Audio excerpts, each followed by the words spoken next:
Hi, it's Mark here. Right, what we're going to do is we want to be able to put in the hourly pay for each of an employee. Now, this can be done as we have names in there already, but we could also have a sheet that's set up for it. So what we could do is add a couple of names at the end as well so that you can see how this is going to be done. So we have a sheet here which is for the wages. We've also got a sheet which has the rate of pay per hour, so the hourly pay, for each of these. And then what we're going to do is we're going to use VLookup, because we have in the rate sheet, we have the rates. So there's the hourly wage for each of the employees. It could be a much longer list, and we could use employee numbers, and then we can use employee first name, surname, and it could be a bigger table. This is just keeping it nice and small for you so that you can see the use of this. They're in alphabetical order, ascending order. So if we go back to the wages sheet, so where we have an employee in, we want it to look up. So to get a function in, we can insert a function. There's various different means of doing it. We can use it from here, insert function. We can also go through formulas and insert function from here. And we can also use the categories from this position as well. So we'll take it back to where we were. The simplest and easiest, the fastest way, is insert function. We can look up for the function. So even if we don't know what function to look up for, look up, good one. So if we put lookup, because we want to look something up, so if you use keywords in the search for a function, keywords will help you get to the function you're looking for. So here's a selection of functions. So lookup, and it tells you underneath the lookup looks up a value either from one row or one column range or from an array.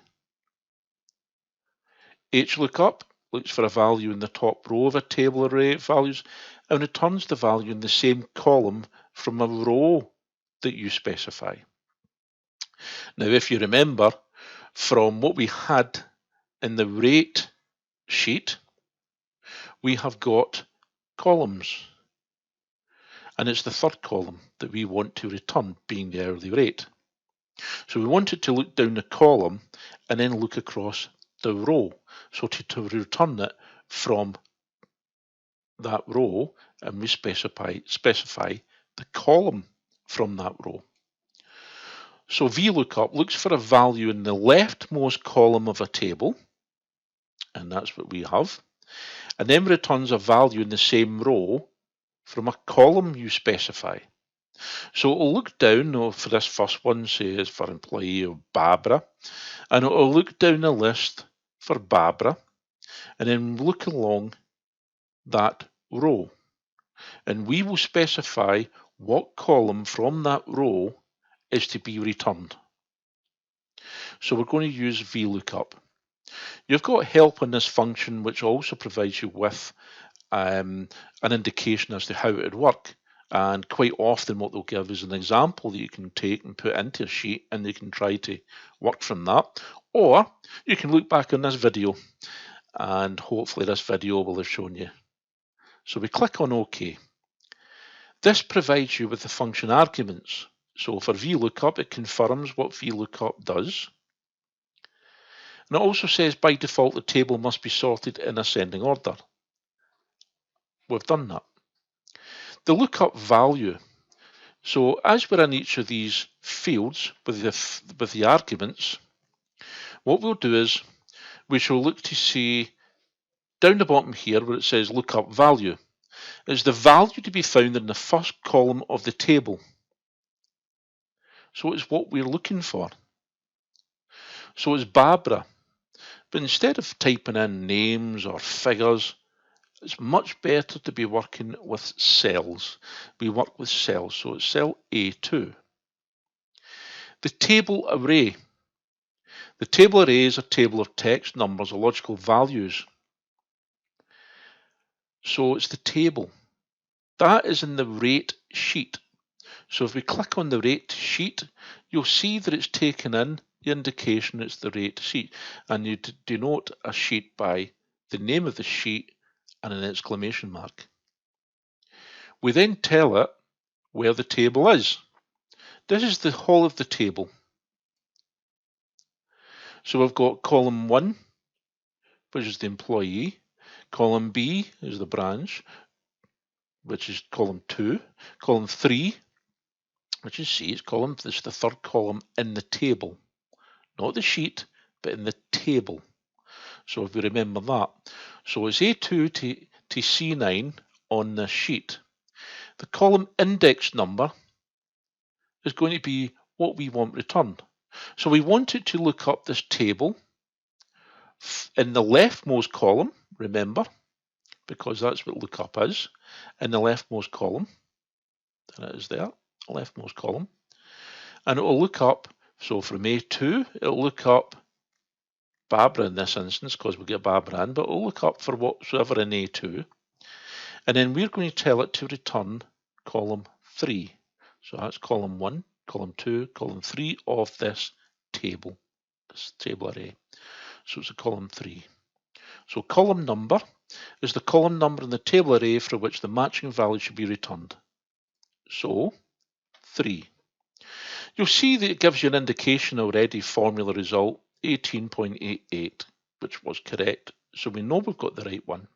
The table array, you'll see the data coming up. It gives you an indication as to what we are looking at.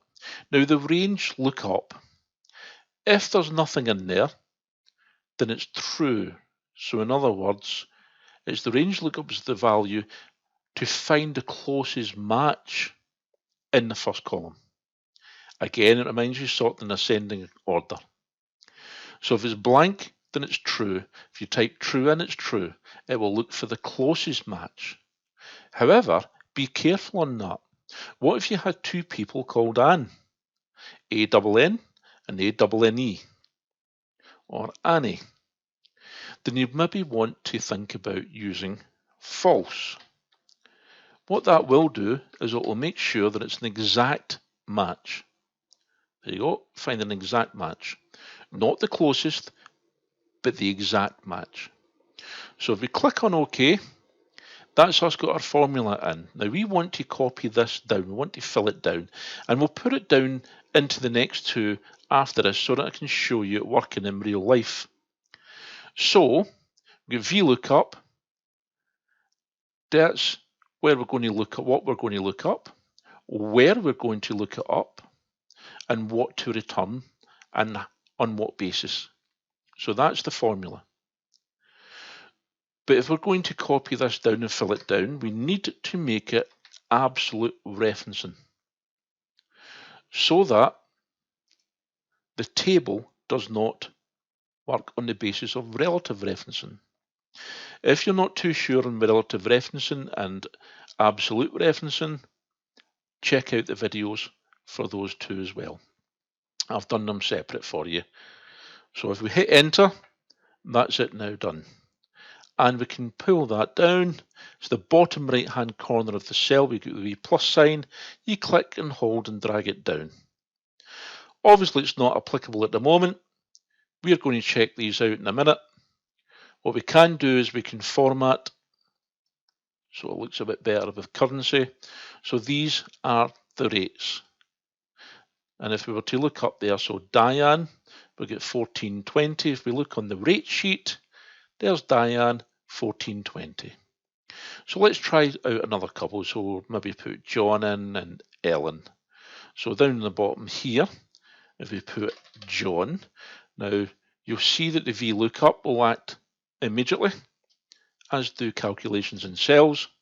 And we also said Ellen. So you can see the purpose of this. You don't have to look it up.